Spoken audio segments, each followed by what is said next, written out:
दर्शकवृन्द नमस्कार। कार्यक्रम सन्दर्भको आजको श्रृङ्खलामा यहाँहरूलाई हार्दिक स्वागत छ। सन्दर्भको आजको श्रृङ्खलामा हामी सुदूरपश्चिम प्रदेशतर्फ केन्द्रित हुन गइरहेका छौँ र अस्ति भर्खरै भदौ 3 गते राति अछामको रामारोशन गाउँपालिकाको कैलाश खोलामा आएको बाढीले करोडौँको धनजनको क्षति गरेको छ।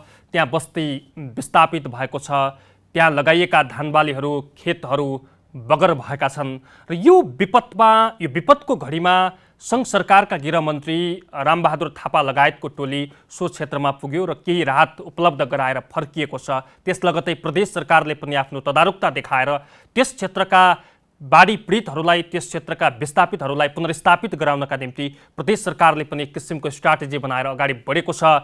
सोही प्रदेशका आर्थिक मामिला तथा योजना मन्त्री झपट बोहरा बाढी प्रभावित क्षेत्रमा गएर त्यहाँका जनताहरूसँग 5-7 दिन काटेर त्यहाँका जनताहरूका दुःखलाई चाहिँ नजिकबाट निहालेर सुदूरपश्चिम प्रदेशको राजधानी फर्किनु भएको छ।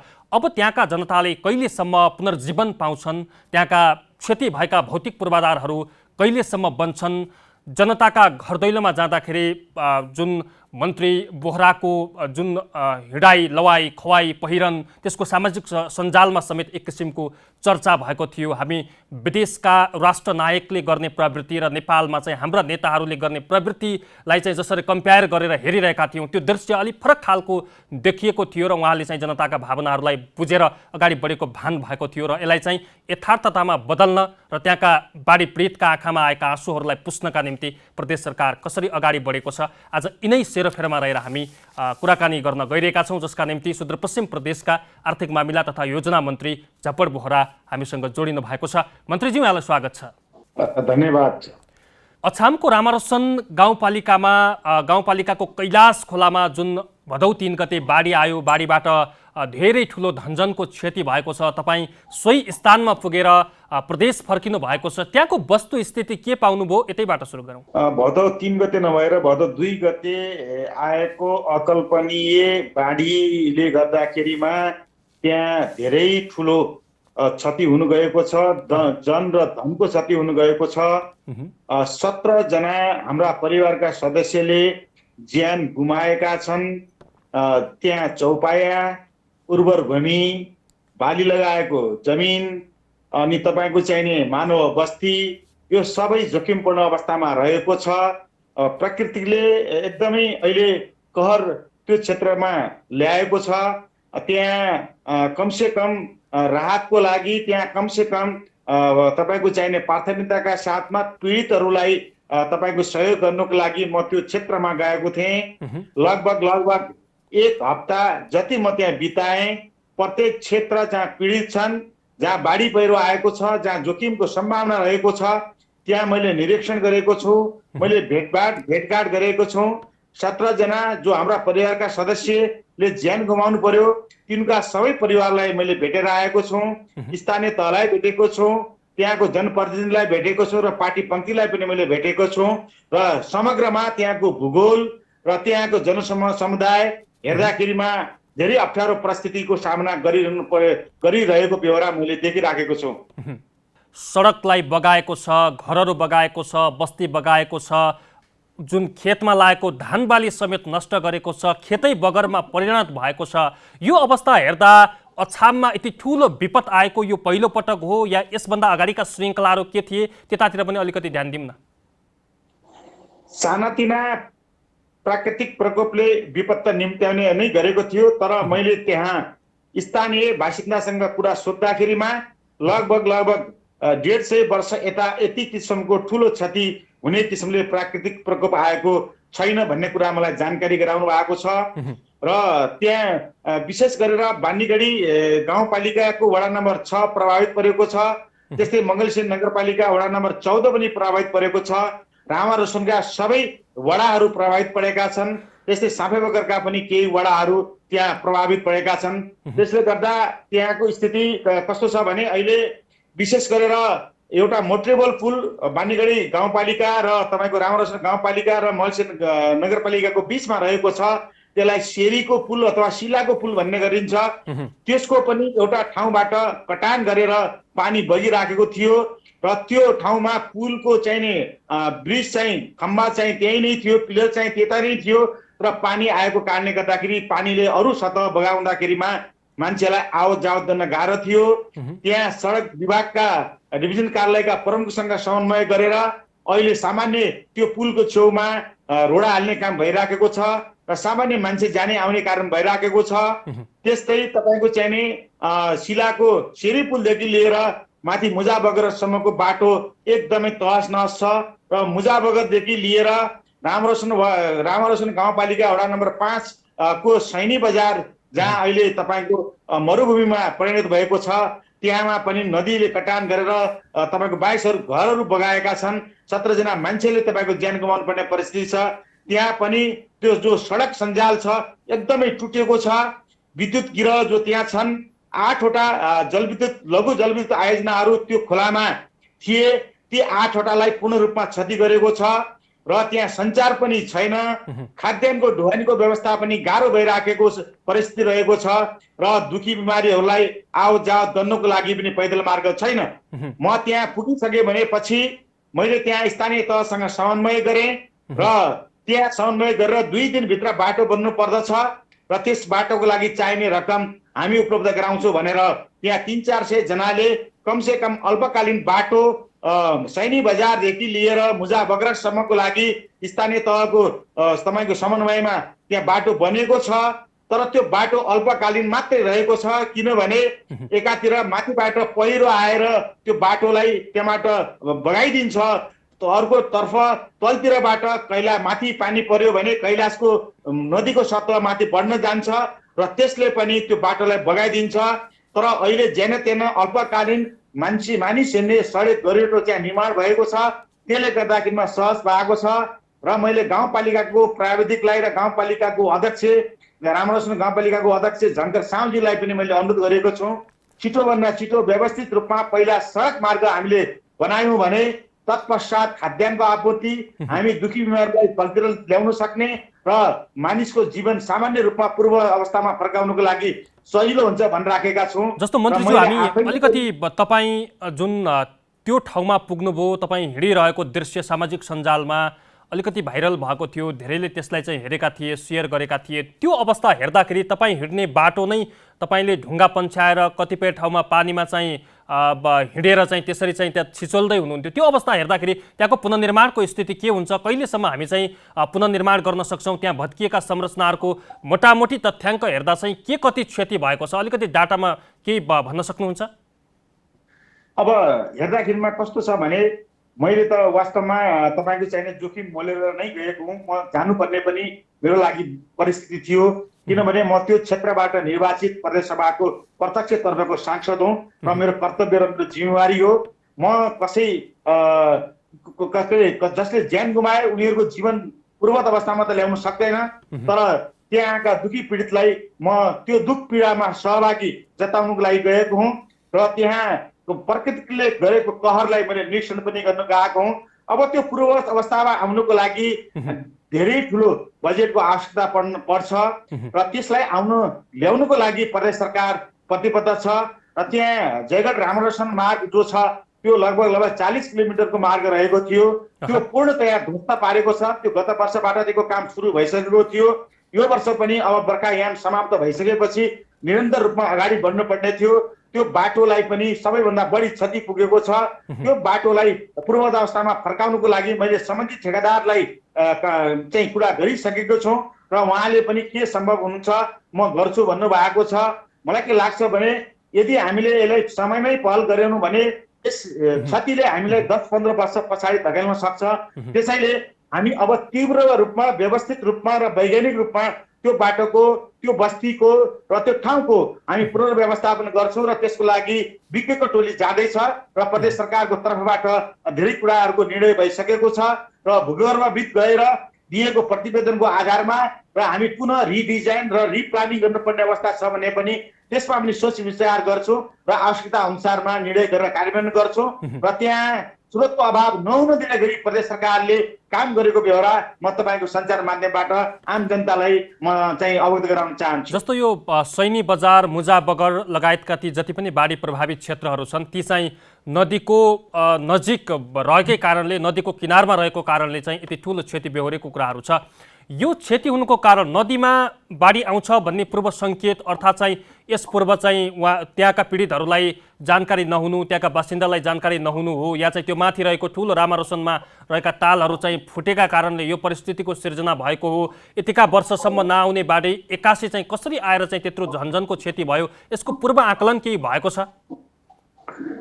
पहिलो कुरा त हामीले बुझ्नु जरुरी के छ भने रामारोसनको भूगोल कठिन भूगोल रहेको छ। तलतिर अवल छ भने माथितिर लेक छ र लेकमा पनि भिडालो भाग बढी छ र जमिन खसखसे टाइपको छ र कुनै पनि बेला पहिरो जान सक्ने सम्भावना बोकेको छ। विगतमा पनि मलाई लाग्छ कुनै बेला त्यहाँ पहिरो गएको हुन सक्छ र त्यो भिरालो भागले गर्दाखेरिमा पानी पनि मलाई लाग्छ पोखरा पछि रामारोसन क्षेत्रमा नेपालको दोस्रो भूभाग होला जहाँ पानी धेरै बसिरहन्छ।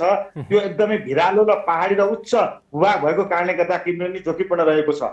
जहाँबाट त्यो तपाईँको पहिरोको तपाईँको उठान भएको छ, पहिरोको प्रारम्भ भएको छ, त्यो गाग्रा ताल भन्ने रहेको छ। गाग्रा तालको नजिकमा तपाईँको त्यहाँ किनिमिनी ताल र रसुन रहेका छन्।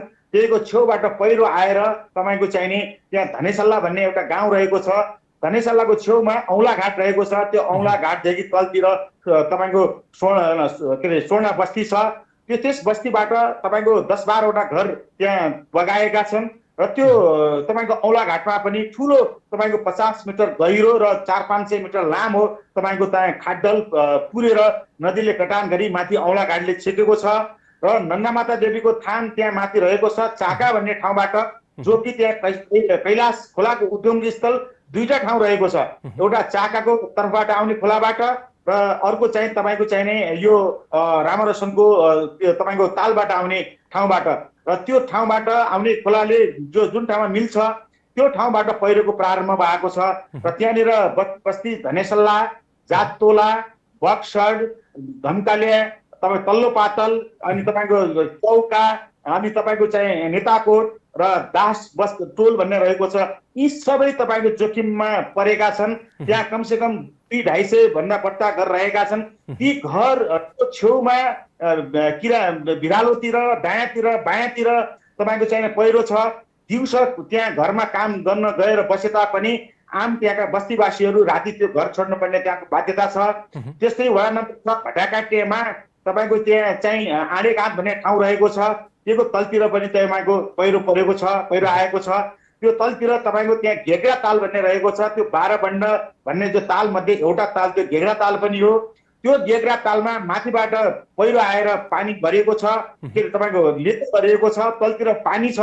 त्यसमा फेरि तपाईँको लेदो आएर भर्यो भने त्यो ताल फुटेर अझ ठुलो क्षति त्यहाँ निम्त्न सक्ने डर रहेको छ। मलाई के लाग्छ समयमै भूगोलविद पठाएर प्राविधिक रूपमा नाप जाँच गरी बस्ती पुनर्स्थापित गर्ने, पुनर्निर्माण गर्ने वा बस्ती स्थानान्तरण गर्ने भन्ने कुराको हामीले चाहिँ निकल गर्नुपर्ने हुन्छ। छिट्टै प्रदेश सरकारले प्राविधिक विज्ञ र भूगर्भविद पठाएर त्यो निकल गर्छ र सोही आधारमा हामी निर्णय गर्छौँ।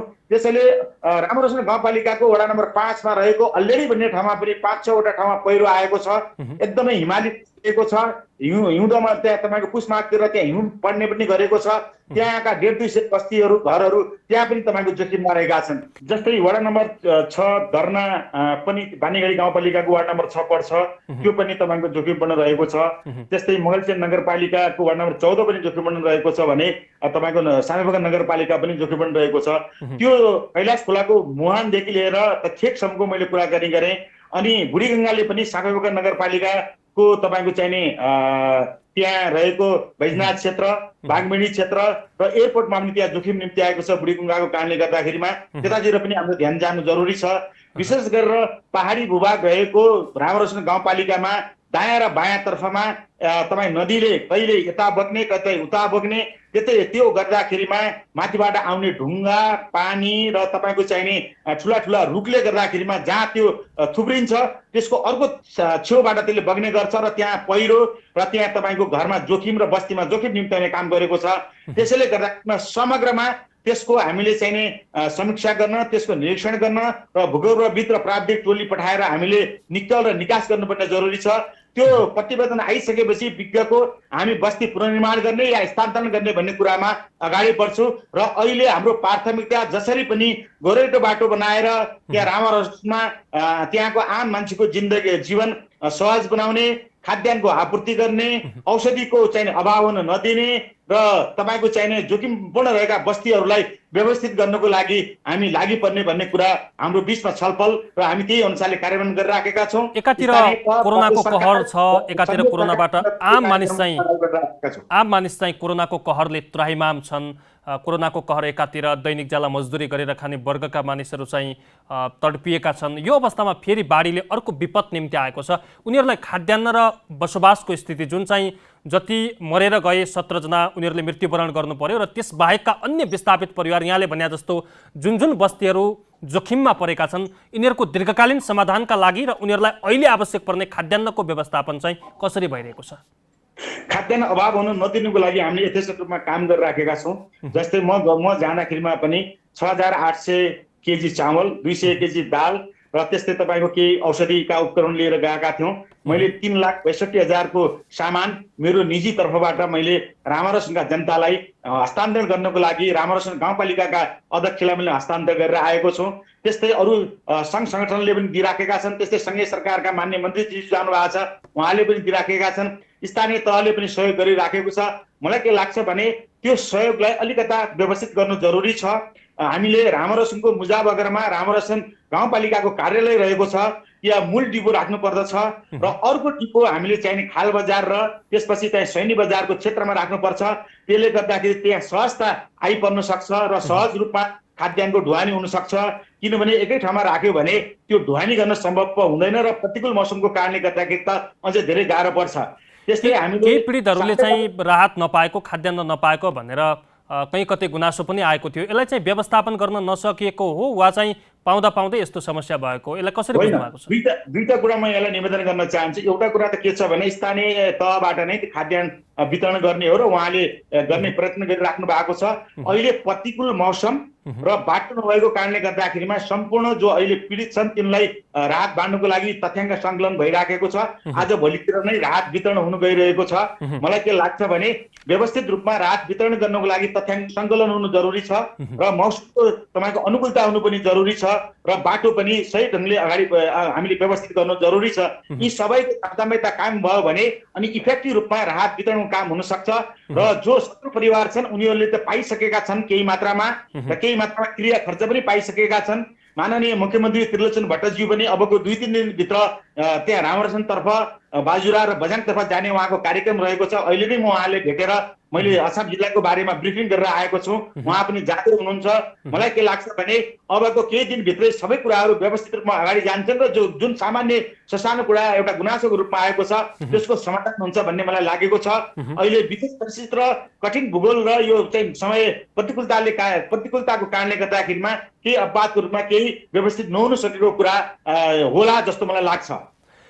तपाईको सामाजिक सञ्जालको बढ्दो लोकप्रियता र त्यसपछि तपाईँ सोही ठाउँमा पीडित ठाउँमा र बाढी पीडित क्षेत्रमा पुगेर आइसकेपछिको परिस्थिति र तपाईँले त्यहाँ दिएका आश्वासनहरू, त्यहाँ गरेका घोषणाहरू, त्यहाँ गरेका बाचाहरू प्रदेशसम्म आइपुग्दाखेरि तपाईँको प्रदेशले धान्न सक्ने स्थिति हो या चाहिँ अन्य निकायहरूलाई पनि सहयोग माग्नुपर्ने स्थिति छ वा सङ्घ सरकारलाई गुहार माग्नुपर्ने स्थिति छ?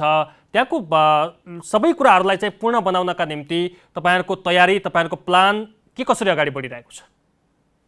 मैले नसकिने कामहरू अथवा कोरा कल्पना या झुटो प्रतिबद्धता गरेर आएको छैन। जे गर्न सकिन्छ म गरेर आएको छु। पहिलो कुरा मैले व्यक्तिगत रूपमा मेरो तर्फबाट 3,62,000 खाद्यान्न मैले गाउँपालिकालाई हस्तान्तरण गरेको छु र वितरण गर्ने जिम्मा गाउँपालिकाको रहेको छ र उहाँले प्राथमिकता र आवश्यकता र औचित्यको आधारमा पीडित पक्षलाई अब बाँड्दैछन् त बाँड्न गइरहेका छन्। दोस्रो कुरा त्यहाँ बाटो गोरेटो थिएन।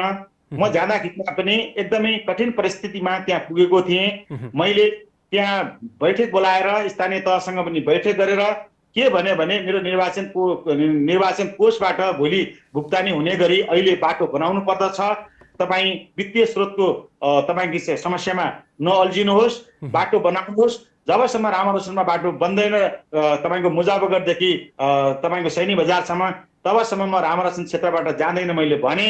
त्यसपछि उहाँले बाटो बनाउने प्रयत्न गर्नुभयो। एकै दिन 200-300 जना मान्छेले काम गरेर तपाईँको सङ्क्रमणकालीन अथवा अल्पकालीन तपाईँको चाहिने अस्थायी बाटो निर्माण गरे।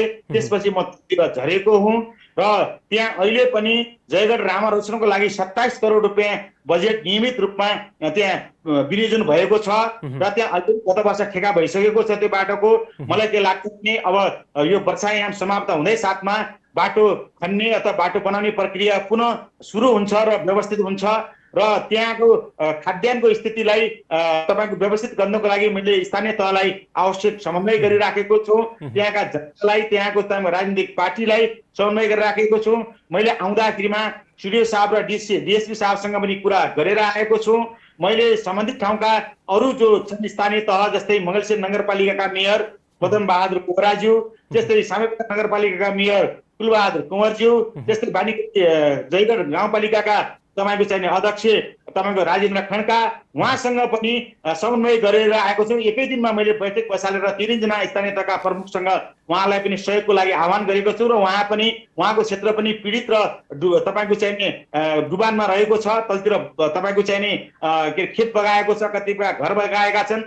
यो 4वटा स्थानीय तहले मिलेर काम गर्नु पर्दछ र एक अर्काको मर्का बुझ्नु पर्दछ र समन्वय र सहकार्य र सहअस्तित्वको आधारमा तपाईँ 4वटा स्थानीय तहले मिलेर यो प्राकृतिक प्रकोपको चुनौतीको सामना गर्नुहोस् भनेर मैले उहाँहरूलाई अनुरोध गरेको छु। उहाँहरू सबैले सहमति जनाउनु भएको छ। मलाई के लाग्छ भने त्यहाँ म गएर कुनै कुरा कल्पनाहरू मैले बाँडेर आएको छैन। जे गर्न सकिन्छ त्यो गरेको छु र त्यसको जानकारी मैले सुदूरपश्चिम प्रदेशका माननीय मुख्यमन्त्री श्री त्रिलोचन भट्टजीलाई पनि अहिले नै जानकारी गराएर मैले आइसकेको छु। जस्तो अर्को प्रसङ्ग, नेतालाई लोकप्रियता कमाउनका निम्ति र जनप्रिय बन्नका निम्ति धेरै गर्नु नपर्दो रहेछ भन्ने एउटा उदाहरणको पात्र तपाईँ पनि बन्नु भएको छ। तपाईँको जुन त्यहाँ जाँदाको स्थिति, लवाई खवाई हिँडाइ डुलाइले गर्दाखेरि एक किसिमको चर्चा पनि बटुल्नुभयो। त्यो पिरियडमा त्यहाँ पुग्दाखेरि तपाईँले गरेका बाचा र जनताका अपेक्षाहरू के थिए? हामी अन्तिमतिर छौँ। जनताले बाटोघाटो पूर्वाधारका यी कामहरू त नियमित रूपमा सञ्चालन होलान्, त्यसपछिका अन्य अपेक्षाहरू, त्यहाँका गाउँमा बस्ने जनताको अपेक्षा चाहिँ के हुँदो रहेछ वस्तुस्थिति सोही ठाउँमा गएर बुझ्दाखेरि? उहाँको चाहना के हुँदो रहेछ भने आफ्नो जनप्रतिनिधिले आएर सामिप्यमा नजिकमा आएर सुख दुःख तपाईँको साँटासाँट गरेपछि उहाँलाई धेरै सान्त्वना र सहानुभूति प्राप्त हुँदो रहेछ। उहाँको मनोबल अझ उच्च हुँदो रहेछ। मैले धेरै उहाँबाट सहयोग प्राप्त गरेँ, धेरै उहाँको विश्वास र मन जित्न पनि सफल भएँ। किनभने म 6 दिन त्यो रामरोशन बेल्टमै नै बसेको थिएँ। त्यहाँ गएर मैले प्रत्येक पहिराहरू हेरेको छु, प्रत्येक जोखिम भएको ठाउँमा गएको छु, प्राय जसो पीडित परिवारको सबैको घरमा म पुगेको छु र पुग्ने प्रयत्न पनि गरेको छु। मैले यता कता कोही छुट्यो पनि होलान्, तर के छ भने भूगोल कठिन भएको अवस्थाले गर्दाखेरिमा कतिपय अवस्थामा त्यहाँ जान नसक्ने अवस्था पनि थियो होला। त्यसले गर्दा उहाँको आशय के छ भने यो जोखिम अहिले बस्ती चाहिँ जोखिम छ, हामी रात कसरी कटाउने, हाम्रो घर पनि पहिरोले लिन सक्छ, हाम्रो दायाँ बायाँ तल माथि हाम्रो घरको छेउछाउमा पहिरोले चाहिने तपाईँको चाहिने चुनौती दिइराखेको छ। यो पहिरोमा हामी पनि जानु सक्छौँ भन्ने उहाँको तपाईँको डर रहेको छ। मैले त्यसको लागि स्थानीय तहसँग समन्वय गरेको छु। जहाँ स्कुल खाली छ, जहाँ स्वास्थ्य चौकी अथवा कुनै घर खाली छन् या सार्वजनिक भवन खाली छन्, त्यहाँ अल्पकालीन अवस्थामा लिएर त्यो बस्तीलाई अथवा त्यो घर परिवारलाई त्यहाँ राखिदिनु पर्यो, उहाँलाई खाने सामान जोडिदिनु पर्यो र त्यहाँ चाहिने लुगा लत्ता कपडाहरू र ओढ्ने ओछ्याउने पनि आवश्यक व्यवस्थाको जो गरिदिनु पर्यो भनेर भनेको छु र गरी पनि राखेको छ स्थानीय तहले। मलाई के लाग्छ भने उहाँहरूले अब यो वर्षायाम समाप्त हुनै साथमा हामीले त्यही बस्ती पुनर्निर्माण गर्ने या बस्ती स्थानान्तरण गर्ने भन्ने कुरामा प्रदेश सरकारले नीतिगत निर्णय गर्छ र त्यहाँको जनतासँग न्याय गर्छ भन्ने कुरा म विश्वास साथ तपाईँको सञ्चार माध्यमबाट आम जनतालाई म चाहिने विश्वास गर्न चाहन्छु। अन्तमा मन्त्रीज्यू भनिदिनुहोस् कि विपद व्यवस्थापनको कार्ययोजना यहाँहरूको वर्षेनी भइरहेको होला, तपाईँहरूले चाहिँ त्यो किसिमका समिति पनि गठन गरेर यो सम्बन्धी काम गरिरहनु भएको होला, तर फिल्डमा गएर आइसक्दाखेरि र हामीले बनाउने योजनाहरूमा चाहिँ, हामीले गर्ने योजना तर्जुमामा चाहिँ के फरक देखिँदो रहेछ र तपाईँले अब निर्माण गर्ने विपद व्यवस्थापनको योजना चाहिँ कस्तो रहन्छ? मलाई के लाग्छ भनेपछिमा जस्तै पञ्चवर्षीय योजना बनाउँछौँ हामी, केही तपाईँको एसडिजीका प्लानहरू बनाउँछौँ। गत वर्ष पञ्चवर्षीय योजनाले 15 पञ्चवर्षीय योजना बनायौँ कोरोनाको कहरले गर्दाखेरिमा अब सबै त्यहाँका आधार स्तम्भहरू परिवर्तन गर्नुपर्ने अवस्था आइलाग्यो। कहिलेकाहीँ प्राकृतिक प्रकोप र महामारीले गर्दाखेरिमा हाम्रा योजनाहरू रिभ्यू गर्नुपर्ने हुन्छ।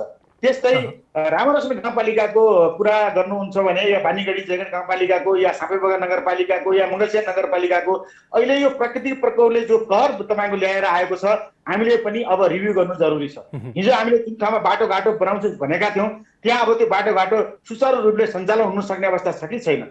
जुन ठाउँमा हामीले जे कुरा गर्छौँ भन्नु भनेका थियौँ यो प्रकृतिको प्रकोपले गर्दाखेरिमा त्यहाँ तहस नहस पारेको छ। त्यसैले मलाई के लाग्छ भने यस्ता किसिमका अपरिहार्य र अकल्पनीय र अनअपेक्षित जोखिमलाई न्यूनीकरण गर्नको लागि मलाई के लाग्छ भने धेरै टाढासम्म हामीले हेर्न सक्नुपर्ने हुन्छ। तर यो प्राकृतिक विपद र महामारी जस्ता कुरालाई तपाईँको चाहिँ एक्सपेक्ट गर्न सकिँदैन। त्यसैले अनएक्सपेक्टेड कुराहरू हुन गएको अवस्थामा हामीले रिभ्यू गरेर अब त्यो जोखिमबाट मुक्त हुनुको लागि हाम्रा कार्ययोजनाहरू हाम्रा योजनाहरू हाम्रा रणनीतिक कार्यक्रमहरू अगाडि बढ्नुपर्छ र सोही अनुसारले हामीले कार्यान्वयनको दिशामा अगाडि जानुपर्छ। यो एउटा प्राकृतिक प्रकोपले गर्दाखेरिमा हामीलाई पाठ सिकाएको छ। अब हामीले हाम्रा योजनाको समीक्षा गरेर आगामी दिनमा त्यस्तो किसिमको जोखिम ननिम्ताउने तर्फमा हामीले ध्यान दिनु जरुरी छ। जोखिम नहुनु दिनुको लागि आवश्यक वैज्ञानिक प्रविधिको जडान पनि जरुरी छ। मौसमको तपाईँको त्यहाँ राडार प्रणालीको पनि स्थापना हुनु जरुरी छ। त्यो चेतना त्यो सूचनाको सम्प्रेषण र तपाईँको अगावै जानकारी दिएर हामीले बस्तीलाई अलर्ट पनि गर्न सकिन्छ। यी सबै कुरालाई अब सँगै अगाडि लानुपर्ने हुन्छ।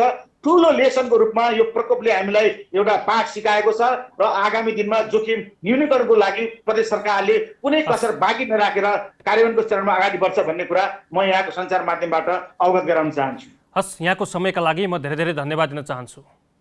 र यहाँले पनि यहाँको लोकप्रिय जनता टिभीमा त्यस रामरसन क्षेत्रका बाढी पहिरोका समस्या त्यहाँ उजागर गर्ने यहाँले चाहिँ अवसर दिनुभएकोमा जनता टिभी तपाईँ र तपाईँका सम्पूर्ण श्रोतालाई हार्दिक धन्यवाद ज्ञापन गर्न चाहन्छु। र कोरोनाले कहर ल्याएको बेला र प्रकृतिले प्रकोप ल्याएको बेलामा सबैले ऐक्यबद्धता जारी गरी र यो चुनौतीको सामना गर्नको लागि एक ठाउँमा आउन सम्पूर्ण राजनीतिक दल, बुद्धिजीवी, नागरिक समाज र सञ्चारकर्मीलाई म हार्दिक हार्दिक अपिल गर्न चाहन्छु। धन्यवाद। हस्, धन्यवाद मन्त्रीज्यू। उहाँ हुनुहुन्थ्यो सुदूरपश्चिम प्रदेशका आर्थिक मामिला तथा योजना मन्त्री झप्पड बोहरा। हामीले भदौ 2 गते राति अछामको रामरसन गाउँपालिकाको कैलाश खोलामा गएको बाढीले ठुलो धनजनको क्षति गरेको छ र उहाँ चाहिँ सम्बन्धित ठाउँमा गएर बाढी प्रभावित ठाउँमा गएर त्यहाँको डाटा सङ्कलन गरेर फर्किनु भएको छ। यावत विषयमा आधारित रहेर कुराकानी गऱ्यौँ। आजका लागि सन्दर्भको समय सकिएको छ। खेम्बम बिदा हुन्छु। नमस्कार।